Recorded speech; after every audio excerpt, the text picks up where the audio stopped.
Hello, my name is Gary Scudder, professor here in the core, almost ably assisted by my excellent student, Molly McGee, who is causing more mischief than she is helping me a bit, and ably assisted by my excellent friend Bob Mayer, who is sitting there quietly in the corner. Today I'm going to talk about, oddly enough, Rumi, and how you might use Rumi in, say, a second-year course or especially a third-year course. This goes back to a discussion I had with my excellent friend and colleague Eric Schonstrom, who asked that as part of the core talks, would I consider doing a series of talks about the Quran and Islam more generally. I said yes. I mean, I do not claim to be an expert on the Quran or Islam. I've read the Quran several times. I've used the Quran in several classes. I've taught several classes relating to Islam or the Islamic world. And oddly enough, I've spent, if you add it all up, probably a couple years of my life in the Middle East. So I guess I know a little bit about it, but I am not an expert, and I will not claim to be. But I'm going to nevertheless film a series of talks about how one might use Islam or how one might unpack the Quran, and that's down the road. But I began to think about how does one start this discussion. And one of the things that students tend to ask is how did Islam manage to become the second biggest religion in the world, and for that matter the fastest growing religion in the world.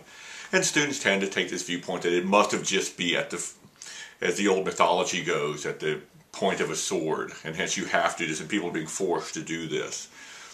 No religion ever is based on this. I mean, no one ever, or most people do not willingly take on a religion because of the threat of it. And so hence I wanted to use Rumi as a mechanism to understand a different way of thinking about Islam. And I'll approach this a couple different ways. And one of the things I'll sometimes ask students is, why are there rules in religion? And inevitably there'll be some cackling. But students will eventually say, well, it's because the rules are there to get you to God, or the gods, or no matter what your definition of the divine is. And the problem is that some people, both inside of a religion and outside of a religion, can't see beyond the rules. So they're either inside the rules, and they're either a monumental pain, or a zealot, or an extremist, or a fanatic. At the very least, they're intolerant. But people outside of a religion, and no matter what the religion is, can also just see the rules. And I think our students today tend to be that way because, we live in Vermont. We're the least religious state in the Union. Only 14% of folks in Vermont actually go to service, no matter how you define service, regularly. So by definition, they would say it's just about rules and that's it, man. I'm quoting Molly. But that would not explain why you'd ever want to become why you'd ever want to convert to a religion if it's just about rules. Who would do that? It might explain why you would have it imposed upon you, but you would never willingly do this if it's just nothing but rules. If you don't understand the rules are there to get you someplace else. So how does one get you there? Well, what I've always used in class is Sufi poetry. Whether it is Omar Khayyam or Hafez or especially Rumi, I think all of these guys, and especially Rumi, are really good at getting at that transcendent nature of God, of understanding what God is supposed to be, what Allah truly represents. This is why the Sufis over the years have been such great missionaries, even if they tend to make a lot of mainstream Muslims a little nervous. At the very least, they think that they're kind of quirky and weird, if not far, far worse.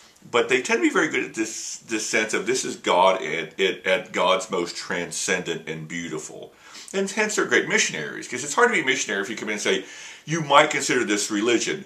Look at these rules, they're so wonderful. That's not a good salesperson for a religion. But if you say, here's the transcendent reality, the transcendent truth, the transcendent beauty on the other side, and this is something that the Sufis are very good at. So I'm going to walk you through very briefly a couple short poems from Rumi. Both these are very famous poems. First is his poem, The Many Wines. And this is a very, very famous poem and very influential. And Rumi says this: God has given us a dark wine so potent that drinking it we leave the two worlds. God has put into the form of hashish a power to deliver the taster from self-consciousness. God has made sleep so that it erases every thought. God made Majnun love Layla so much that just her dog would cause confusion in him. And any poem, obviously, that has a Derek and the Dominoes reference is a good poem. There are thousands of wines that can take over our minds. Don't think all ecstasies are the same. Jesus was lost in his love for God. His donkey was drunk with barley. Drink from the presence of saints, not from those other jars. Other object, every being is a jar full of delight. Be a connoisseur and taste with caution. Any wine will get you high. Judge like a king and choose the purest, the one unadulterated with fear or some urgency about what's needed. Drink the wine that moves you, as a camel moves when it's been untied and is just ambling about. This is a poem designed to mess with students, and hence that alone is worth having them read it. But if you give them some time, and sometimes group work is the best with a poem like this, eventually what they'll come to understand is what Rumi is talking about is this sense of the transcendent nature, that God's love is so powerful that it takes you to a different place, like wine or hashish does. But yet you must be a connoisseur, and you cannot be satisfied with these other drugs. You must go for a more divine drug that will take you there. It's also a poem which explains why many mainstream Muslims have a very tortured relationship with the Sufis, and especially Rumi. Because it's a religion which doesn't favor the use of drugs or alcohol. And the very fact that Rumi is using this as a metaphor sometimes can get in the way. But I think it's a very beautiful poem.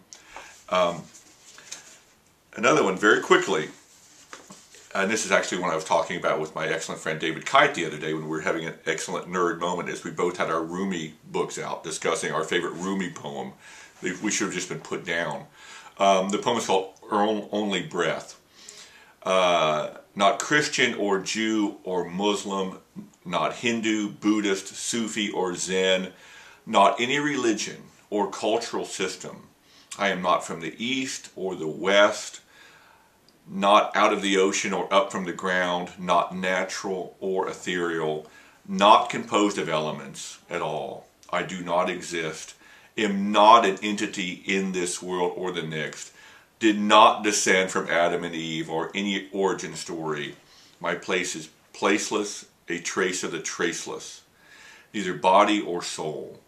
I belong to the beloved, have seen the two worlds as one, and that one, two, and no. First, last, outer, inner, only that breath, breathing human being. This is classic Sufism, classic Rumi, that what this faith is about is something truly transcendent. And these designations we place on it, the things that we fight about all the time, here is a Muslim saying they're totally inconsequential. That if you're truly with God, depending upon your definition of God, you cannot be defined, you cannot be pigeonholed, and that's what you want. But it also shows again why many mainstream Muslims struggle with Rumi, since he's essentially saying we are all the same. Now, most Islamic philosophers and theorists would say, yes, you're right, but that's not the same as having everybody on board with this concept. There are so many examples that of poems from Rumi that I could bring out that get at this point. But if you're thinking about a very friendly way, a very useful way of introducing the concept of Islam, and not focusing just on rules or unpleasantness and on some greater transcendent truth, I highly recommend Rumi. As always, I'm happy to talk to anybody about this. Beyond that, thanks, and have a great day.